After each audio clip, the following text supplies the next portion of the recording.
गया था, लेकिन इस दौरान जो कुछ मैंने सीखा वो आपकी ज़िंदगी बदल सकता है। अगर आप अपनी लाइफ को नेक्स्ट लेवल तक लेके जाना चाहते हैं तो ये वीडियो आपके लिए है। मैं आपको बताऊंगा कि कैसे मैंने अपनी जर्नी में जो चैलेंजेस फेस किए उससे कितनी वैल्यूएबल नॉलेज हासिल की।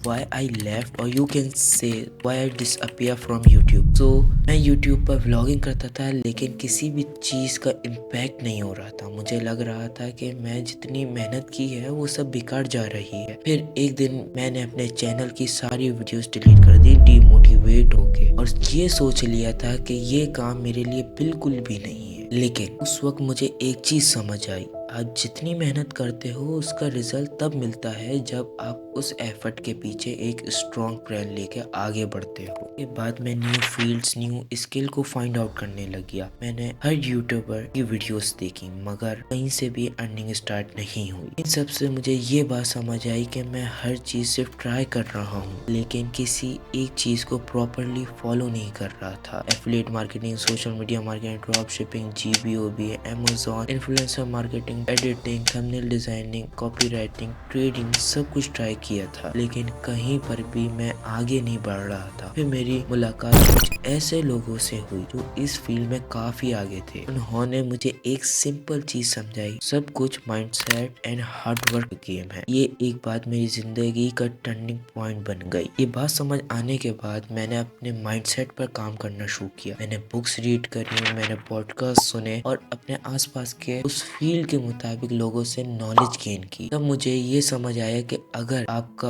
अप्रोच क्लियर नहीं होगा तो आप जितना भी ट्राई कर लो, आपको वो रिजल्ट्स नहीं मिलेंगे जो आप चाहते हो। अब मुझे पता था कि मुझे किस डायरेक्शन में जाना है। मैंने अपने प्लान्स को स्ट्रीमलाइन किया और अपनी अप्रोच को बेटर बनाया। जिस चैनल पे मैं व्लॉगिंग करता था वो चैनल अब मेरे लिए एक मिशन बन चुका है। पहले मैं व्लॉगिंग और चैलेंजेस करता था इस चैनल पे, लेकिन हॉनेस्टली मुझे खुद नहीं पता था कि मैं क्या अचीव करना चाहता हूँ। जब व्यूज नहीं आए और रिजल्ट्स नहीं मिले तो मैं डीमोटिवेट हो गया। मैंने वीडियोस डिलीट कर दी। ऐसा लगा कि शायद मेरी जर्नी यहीं खत्म हो गई है। मैं सब कुछ डिलीट करके आगे बढ़ने की कोशिश कर रहा था, लेकिन जो चीज मुझे उस वक्त समझ नहीं आई थी वो ये थी कि हर सेटबैक एक कमबैक का सिग्नल होता है। जब मैंने वापस आने का सोचा, मैंने अपने आप से एक सवाल पूछा, मैं लोगों को क्या दे सकता हूँ। मुझे ये बात समझ आ गई थी कि कंटेंट की असली पावर उसकी वैल्यू है। अगर आप अपने ऑडियंस की लाइफ में कुछ ऐड कर रहे हो, जैसे कि नॉलेज, मोटिवेशन, तभी वो कंटेंट मीनिंगफुल बनता है। मैं अब आपको सिर्फ स्किल्स नहीं सिखाऊंगा जो मैंने सीखी,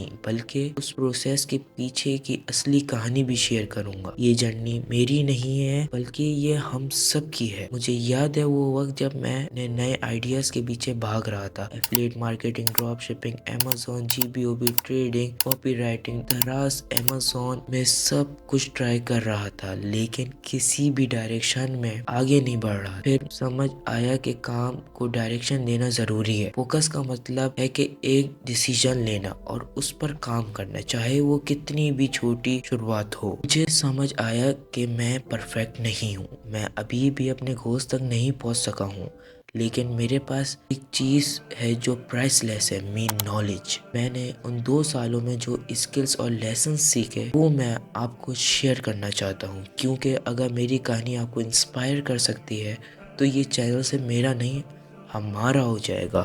जब आप एक सेटबैक फेस करते हो तो आपके पास सिर्फ 2 ऑप्शन होते हैं। पहला, उस सेटबैक को अपने फेलियर्स का एंड समझ लो। दूसरा, कि उसको एक नई शुरुआत बनाओ। मैंने अपना डिसीजन ले लिया है, और अगर आप भी इस जर्नी में मेरे साथ हो, चलिए मिलकर नया माइलस्टोन सेट करते हैं। अल्लाह हाफिज।